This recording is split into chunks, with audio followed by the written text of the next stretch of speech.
अच्छा बेटा, आज जो हमारा केमिस्ट्री के अंदर 10th का जो लेक्चर नंबर 6 है पहले चैप्टर का, तो उस वो है केसी की इम्पोर्टेंस। यानी केसी कहते हैं हम किसे भला, इक्विलिब्रियम कांस्टेंट को। तो इक्विलिब्रियम कांस्टेंट कैसे हासिल होता है? By the product, by the ratio of product and reactants. ऊपर कौन होते हैं? न्यूमरेटर में प्रोडक्ट्स होते हैं और नीचे क्या होते हैं? तो जब हम वैल्यूज पुट करते हैं तो वैल्यूज पुट करने के बाद जो हमें वैल्यू हासिल होती है उसे हम क्या कहते हैं? केसी। तो केसी बेसिकली इक्विलिब्रियम कांस्टेंट है। इससे हम किसी भी रिएक्शन का जो है दो चीज़ों को हम मालूम कर सकते हैं। नंबर एक, हम उसकी प्रिडिक्ट कर सकते हैं, यानी पेशगोई कर सकते हैं डायरेक्शन ऑफ रिएक्शन की। और आप जानते हैं कि डायरेक्शन जो होती है वो दो किस्म की होती हैं, या तो वो फॉरवर्ड होता है या फिर वो क्या होता है बेटा? रिवर्स होता है। यानी रिएक्शन में या तो रिएक्टेंट्स चेंज हो रहे होते हैं, किसमें भला? प्रोडक्ट्स में, या फिर प्रोडक्ट्स दोबारा से रिकम्बाइन होकर किसमें चेंज हो रहे होते हैं? रिएक्टेंट्स में। तो यानी दोनों डिफरेंट डायरेक्शंस हो गई। तो इसलिए हम चेक करते हैं कि वो फॉरवर्ड रिएक्शन और रिवर्स रिएक्शन कौन सी हालत कैसे होगी, उसको जरा डिटेल में देखते हैं कि how can we predict the direction of reaction, कि कैसे हम मालूम कर सकते हैं रिएक्शन की सिमत को। तो लिहाजा उसके लिए बेटे हमारे पास जो मेन चीज है वो है QC एंड KC। क्या मतलब हुआ कि हम QC और KC की वैल्यू को अगर हम कंपेयर कर लें तो हमें पता चल जाता है कि ये रिएक्शन किस डायरेक्शन में हो रहा होगा, या फॉरवर्ड में जा रहा होगा या फिर किस में जा रहा होगा? रिवर्स में आ रहा होगा, वापस आ रहा होगा। तो वो QC को पहले समझ लें, क्योंकि KC का तो हमें पता है। तो KC जो है वो बेसिकली इक्विलिब्रियम की हालत में मालूम किया जाता है। रिएक्शन जो है वो किस हालत में होता है?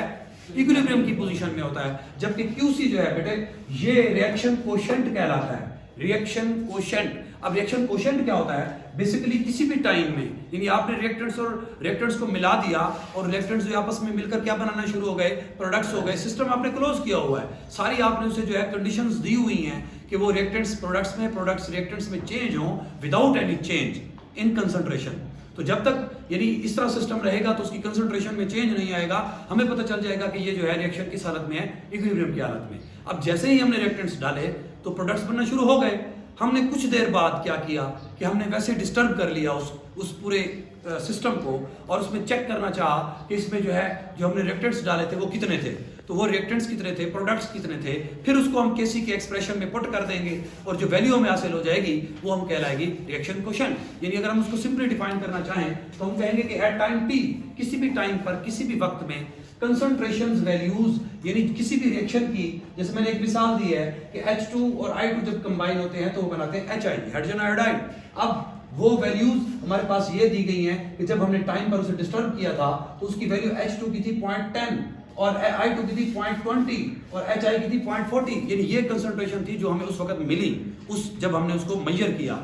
तो फिर क्या हुआ कि जब हमने उन वैल्यूज को by putting in equilibrium constant expression, और आप जानते हैं इक्विलिब्रियम कांस्टेंट एक्सप्रेशन में ऊपर प्रोडक्ट्स होते हैं और नीचे क्या होते हैं? रिएक्टेंट्स। तो हमने जब उसको QC की टर्म में लिखा और प्रोडक्ट्स को ऊपर लिखा और रिएक्टेंट्स को नीचे लिखा तो वैल्यूज भी पुट कर दी, तो हमारे पास एक वैल्यू आ गई। वो वैल्यू कहलाई क्या बेटे? QC, यानी रिएक्शन कोशेंट। तो अब रिएक्शन कोशेंट की वैल्यू हमारे पास आ गई है, लेकिन हमें यह भी पता है कि ये जो रिएक्शन है हाइड्रोजन और आयोडीन वाला, इसकी जो KC की वैल्यू होती है वो बेटे क्या होती है? 57। तो अब हमारे पास कंपैरिजन करने के लिए दो वैल्यूज आ चुकी है कि QC की वैल्यू भी आ गई है और KC की वैल्यू भी आ चुकी है। तो लिहाजा उसके लिए बेटा एक छोटा सा आप एक ऐसे समझे कि एक क्लू है वो ध्यान में रखें कि QC की वैल्यू अभी क्या है बेटे? छोटी है, और इक्विलिब्रियम को भी जरा देर है। यदि इक्विलिब्रियम को 57 पे पहुंचना आएगा तब रिएक्शन तब इक्विलिब्रियम में कहलाया जाएगा जब उसकी वैल्यू क्या निकलेगी बेटे? 57। तो 57 बड़ी वैल्यू है, QC की वैल्यू क्या है? छोटी है। तो जब QC की वैल्यू छोटी होगी, QC की वैल्यू स्मॉल होगी, तो KC से तो रिएक्शन को किधर जाना पड़ेगा बेटा? आगे। यदि रिएक्टेंट्स अभी मिलेंगे क्या बनाने के लिए? प्रोडक्ट्स बनाने के लिए। तो लिहाजा हम कहेंगे लेफ्ट टू राइट रिएक्शन जाएगा। इसी तरीके से अगर QC की वैल्यू बड़ी हो जाए तो ऑटोमेटिक सी बात है कि KC की वैल्यू छोटी हो जाएगी और रिएक्शन को किधर आना पड़ेगा बेटा? रिवर्स पीछे, यानी प्रोडक्ट्स को दोबारा रिकंबाइन होकर क्या बनाने पड़ेंगे? रिएक्टेंट्स। तब तक जब तक कोई इक्विलिब्रियम की हालत में नहीं आता। तो लिहाजा हम कहेंगे कि उसको राइट से किधर आना है? लेफ्ट में, यानी रिवर्स आना है। और तीसरी पॉसिबिलिटी क्या है कि QC की और KC की वैल्यूज दोनों बराबर 57 हो जाए फॉर एग्जांपल, तो हम कह सकते हैं कि वो रिएक्शन किस हालत में बेटे? इक्विलिब्रियम की। और यानी वो दोनों साइड्स पर चल रहा होगा, रिएक्टेंट्स प्रोडक्ट्स में, प्रोडक्ट्स दोबारा से रिएक्टेंट्स में चेंज हो रहे होंगे।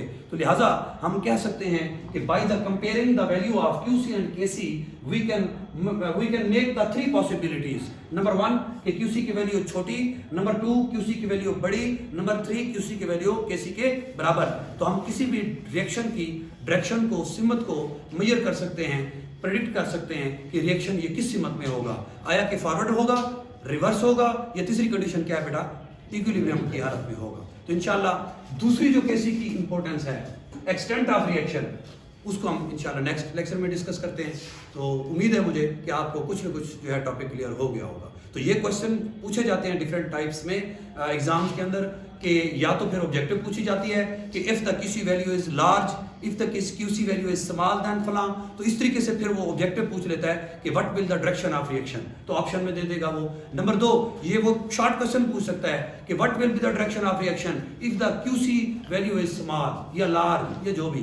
तो इसी तरीके से तीसरी जो लॉन्ग क्वेश्चन में पूछने का उसका वो तरीका है, वो ये है कि how can we predict the direction of reaction, explain it with example. तो फिर हम जो है इसको पूरा डिटेल में लिखेंगे।